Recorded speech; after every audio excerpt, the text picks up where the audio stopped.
So a lot of the sugar that we're eating and drinking comes from sugar that's been added to foods. So that could be the form of sugar, like the sugar that we may use in tea or coffee. It could be white sugar. Brown sugar is also very high in sugar. It's just another form of sugar. Honey contains a lot of sugar as well.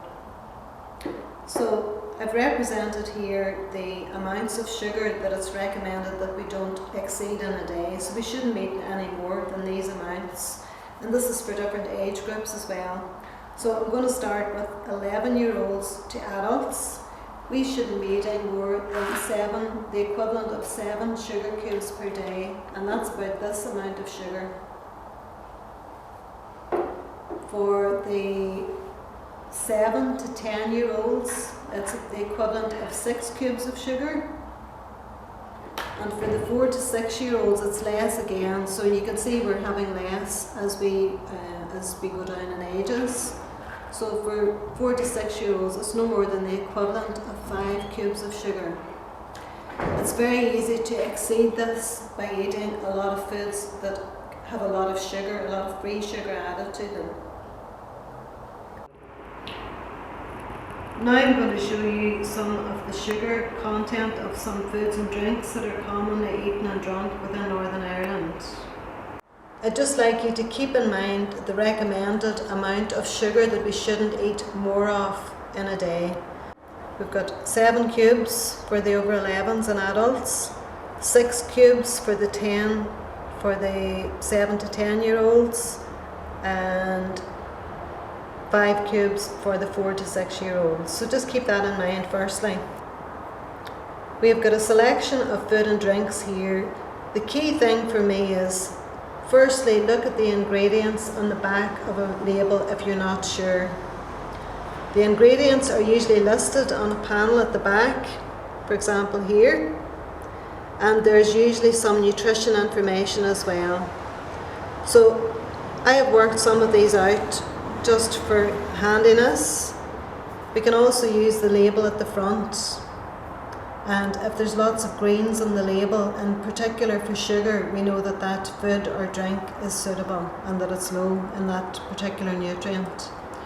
Standard fizzy drinks that contain sugar, for a 330ml tin, they contain about 4 cubes of sugar. Some of them will be much more than this and others will be less. Just to note that because of the sugar tax which was brought in a couple of years ago, these drinks would have had an awful lot more sugar content, but they have reduced the sugar content. There's one exception to that, which is cola. Coca-Cola have continued with their usual recipe, so they contain about 12 cubes of sugar in one tin. Sports drinks feature quite a lot. A lot of young people drink these thinking that it's going to make them sporty and better performance of sport, but that is not the case. Nothing replaces working hard and being active. So drinking this is not going to give you extra power or any edge over whoever you're playing with. It also contains about 5 cubes of sugar again. One of the best drinks that we can have for hydration is water, so we should be having that and not these for most activities. You'll find that there's a lot of energy drinks on the market now. Energy drinks usually contain caffeine, and they may contain other substances as well. But caffeine gives us a boost, like a false boost of energy. They're not recommended for the under 16, so young children should not be drinking these. It can lead to increased heart rate, and it can make some children feel quite anxious and unwell as well. These also are high in sugar, and they contain roughly about 6 cubes of sugar. Some of them contain more than that, but again, we need to just check the label at the back. The main message here then is to reduce these drinks and drink them less often. If you can avoid them completely, that is fine. That would be ideal. And replace them with water, or milk is also a very good drink for children and young people because it's rich in calcium. That's really good for bone health. Just a note then around diet drinks. So diet drinks might be something that you would move as an in-between from drinking a sugary drink if you really feel that you can't give them up, but they're actually still not good. They're bad for your teeth because they're very acidic and they can erode the enamel of our teeth. So they're actually also better if you drink them at a mealtime, as less damaging to your teeth. So we're going to move on then to some of the confectionery and the sweets that we'll see. A lot of these are marketed to children and to young people as being very desirable, maybe in the packaging that's used, nice colourful bright packaging. You can see these all contain an awful lot of sugar. And yes, you may not be eating a full packet of boiled sweets, for example. This pack of boiled sweets contains about 42 cubes of sugar. That's a huge amount. So, do you give your child a full pack? Do you ration them and only give out a few sweets at a time? It's worth thinking about these things, about portion size.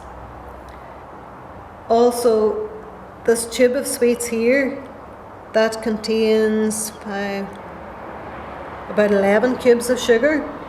So each sweet that we're taking will contain sugar. It's better if we are having sweets to have them less often, but also to eat them around the same time so that we're not spreading that sugar attack throughout the day on your teeth. These little bars, the chocolate coated bars, contain about 3 cubes of sugar, and they would be frequently put into lunch boxes, for example, or given as a little snack. So this is about thinking of a good alternative to that, and putting in, maybe using fruit in place of that to add to a lunch box. If you're going to the cinema for a treat, or maybe having a film night at home, things like Maltesers or other types of sweets covered in chocolate, they can also be high in sugar.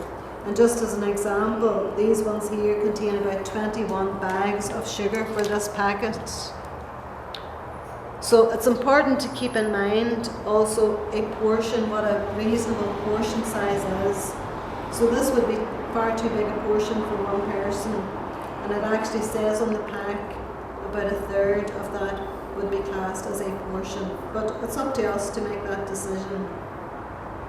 So the main message here is to eat these foods less often. If you do eat them or drink them, make sure that you're having them in much smaller quantities and less often in the day or less often in the week. And you can come to an agreement with your children about how often they can have treats.